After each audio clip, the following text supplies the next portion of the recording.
Welcome to the show. Welcome to the show.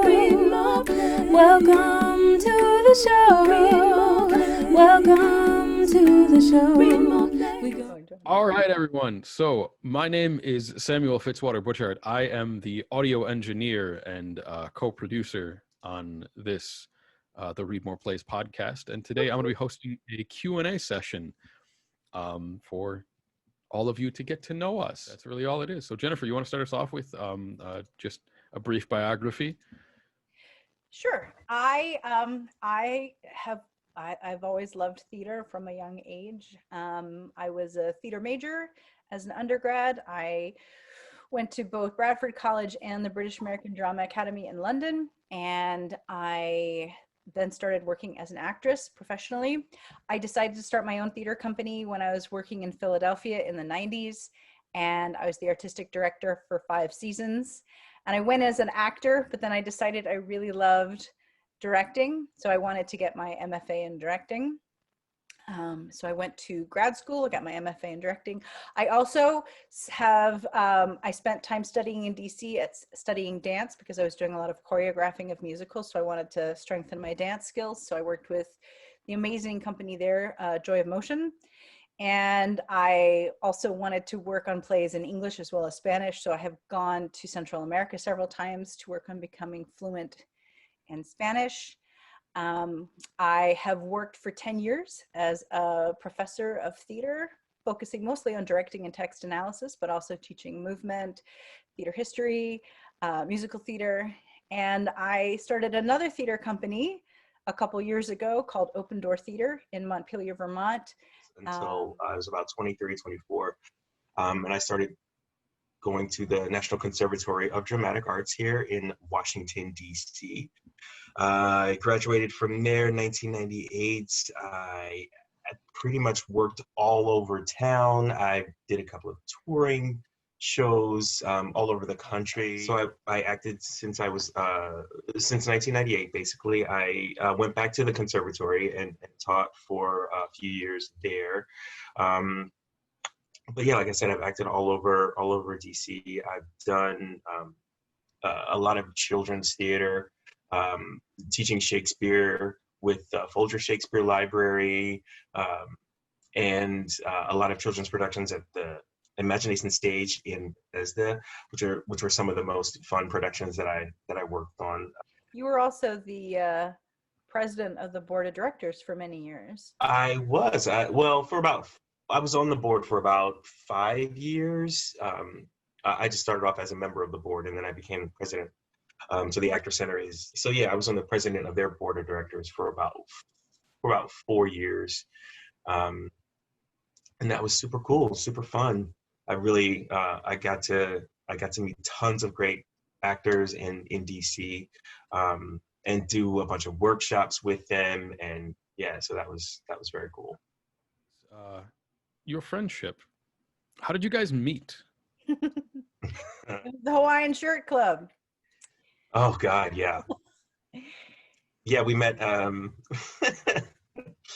this is kind of cliche though, theater people working in a restaurant as servers, but yeah, that was where we met.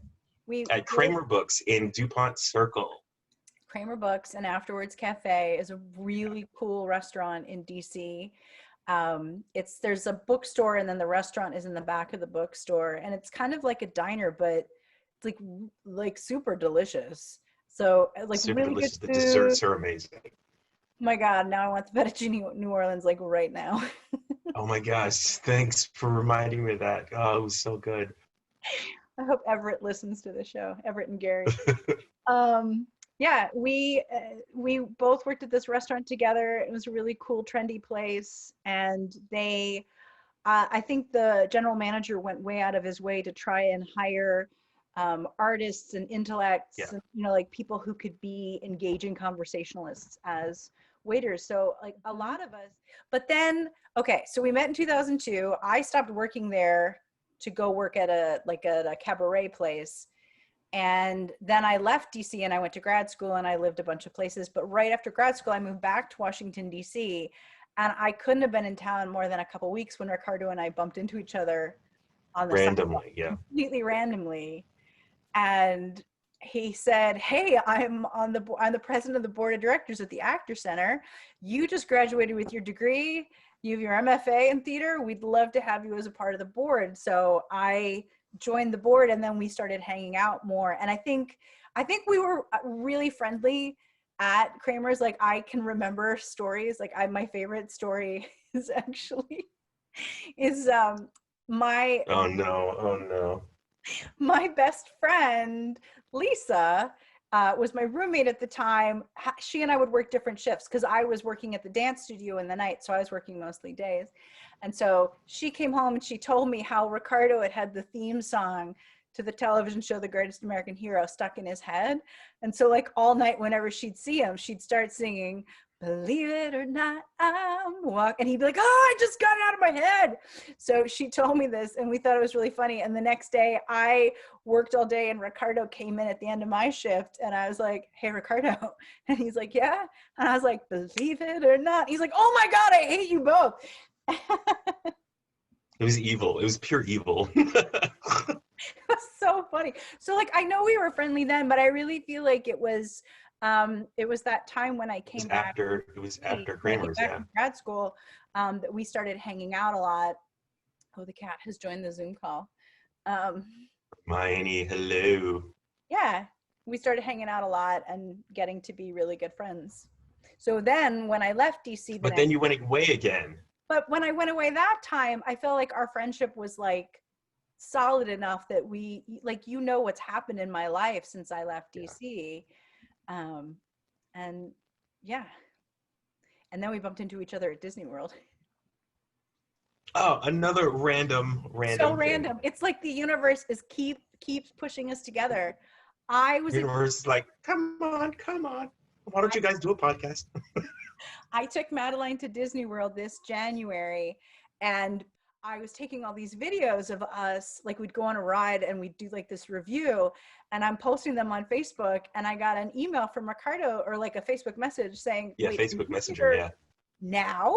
Because I'm here now." And it was like, what? We were both in Disney World. Not only were we both on the Disney World, like, general campus, but we were both in the same park, and we were both in the same, like, we were like 300 feet apart when he messaged me. He was in, like, we were both in the Star Wars section. I was in the cantina you were with in my niece, yeah. And I was in line for Smuggler's Run. And it was just like, the fates have, For those of you that don't know, Madeline is your daughter, right? Madeline is my daughter. She's 8 years old. Who are Greg and Stella? Greg and Stella. Who are Greg? No, that's a great question. Who are? No, you can't talk like that. When we're talking about Greg and Stella, Greg and Stella, they are fictional characters that neither of us remembers why we invented them. Yes, it goes back quite some time, but we can't. But our memories are fuzzy because of all the Courvoisier. We have had so much Courvoisier. Much Courvoisier, and so the details are blurry. But we have found ourselves still being friendly with each other. Yes, well, it's just good because we are married. We have been married for quite some time. We don't know how long. We don't remember how long we have been married. I think. Do we have kids? Yes, of course we have kids.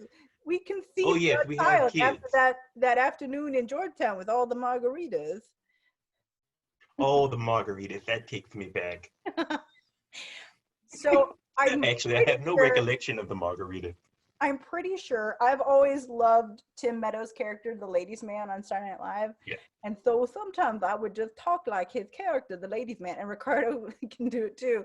And somehow us talking like Tim Meadows' character from Saturday Night Live turned into these fictional people, Greg and Stella, who have been married. And sometimes when we're hanging we had to come up with a backstory. We had to come up with a backstory for these people. We're actors. Yeah. It's ASTHE. Right. Greg and Stella Ath. Ath. Right. And sometimes we will text each other in these voices so that the text messages have a lot of THs after the S's. Yeah. We know what we're saying. That's right. Exactly. We do. We are husband and wife. Jennifer, Yes. Where did you get the idea for the podcast? So at the first university I taught at, Troy University in Alabama, had a policy where they wanted students reading 4 plays a semester. This is like outside of the general coursework. I came up with the idea that I would have a discussion group with my advisees. So I picked the 4 plays, and we would sit and meet as a group. We would have parties and bring food and go over these plays, and they were really cool. Other people, advisees, asked if they could join in because it was just a really fun time.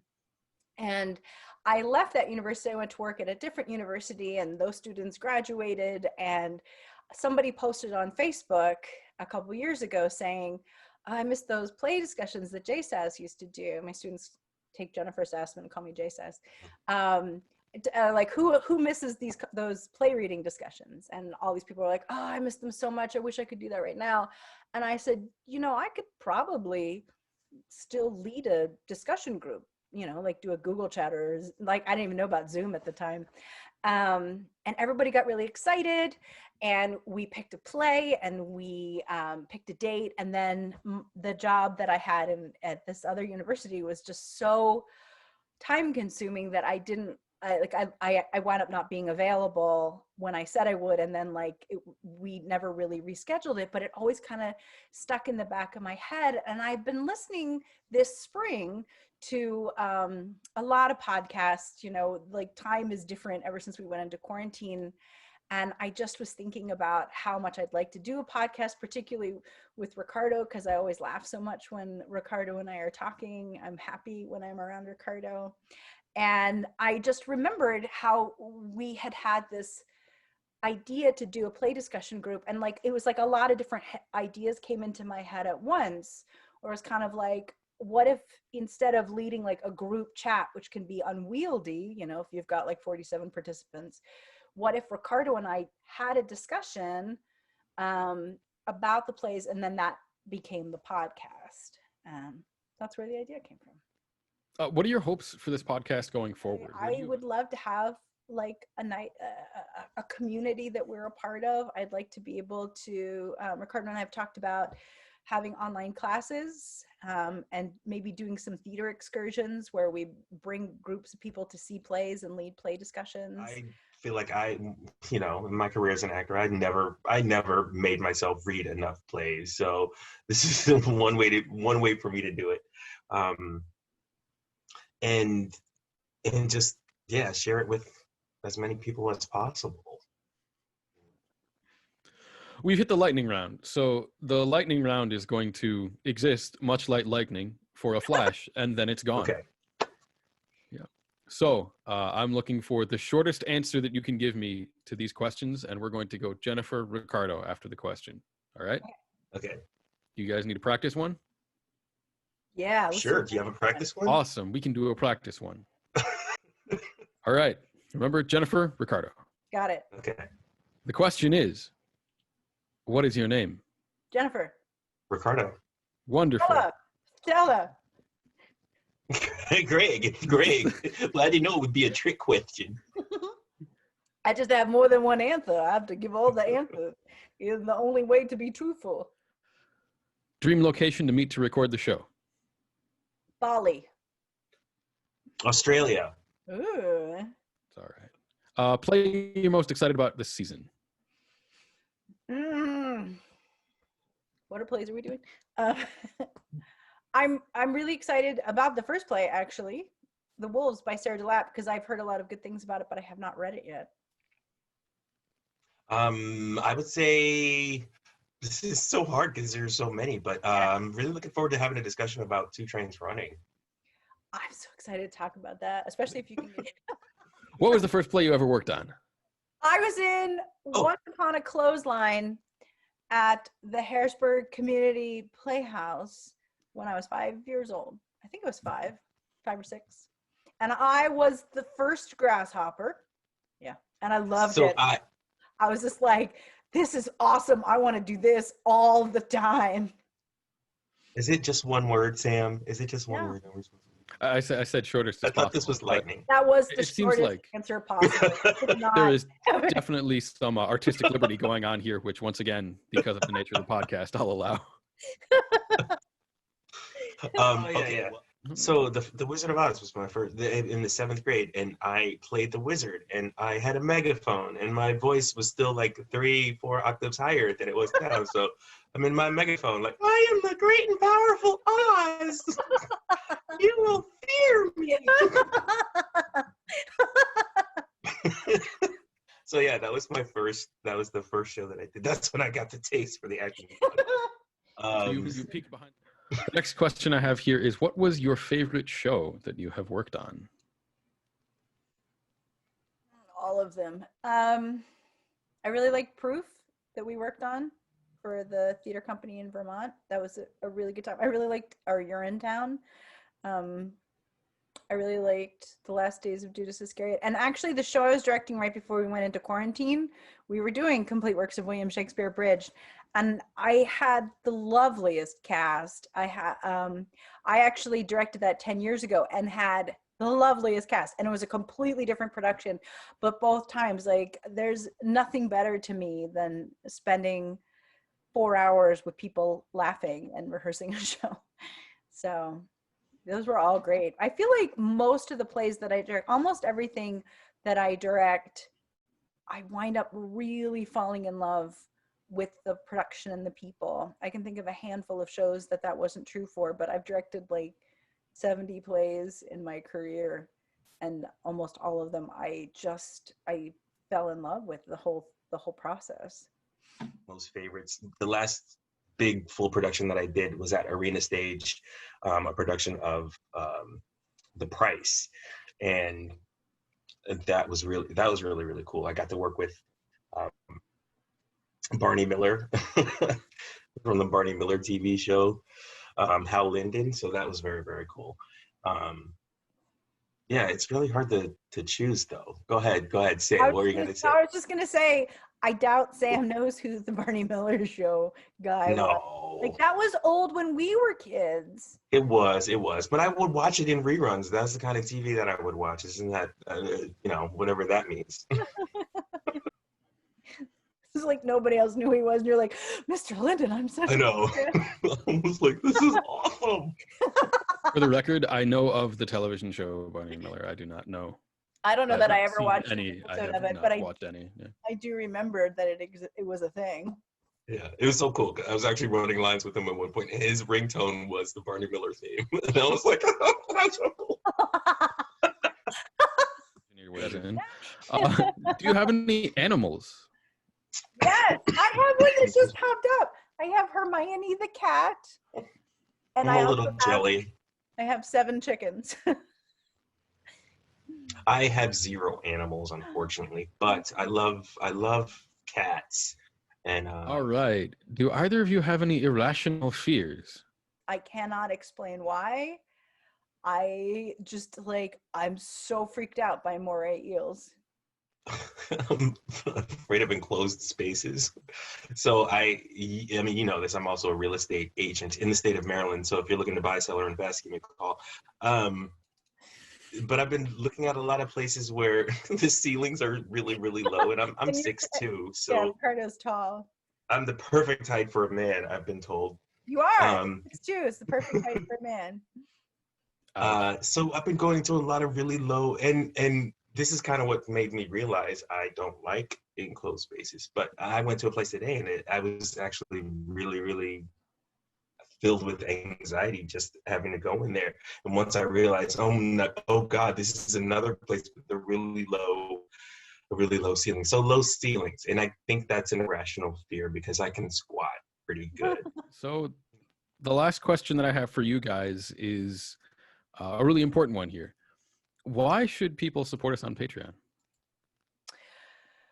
Well, we have a bunch of perks. I mean, obviously, like, the reason why we would like you to support us on Patreon is to, help offset the costs of running a podcast. So if you like the podcast, you can support us that way. But we've also put up a great list of perks So there are a lot of behind the scenes things that you guys will get if you are on the Patreon.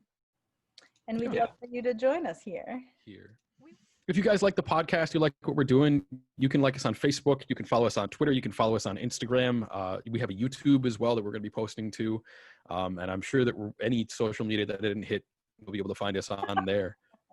You can also, the best way to be able to support us is to subscribe on podcast platforms. We're listed on all the major podcast platforms now. Yeah, not Definitely. just subscribe, but if you could rate us and you could say something nice about us. Yeah, leave a comment. Leave a special comment. Definitely. We Yes. want to make this a discussion. The most important thing that we want everybody to do is read more plays, because Let's just wave. that's the brother. Bye. That's just, You haven't pressed up. Stop it. We're gonna read up on a lot of plays and talk about them in many ways. So welcome to the show. Welcome to the show. Read more plays. This is the longest lightning I have ever heard in my life. It was, Well, I should have said it's a lightning round. You are still dealing with two extroverted actors who have a lot to say.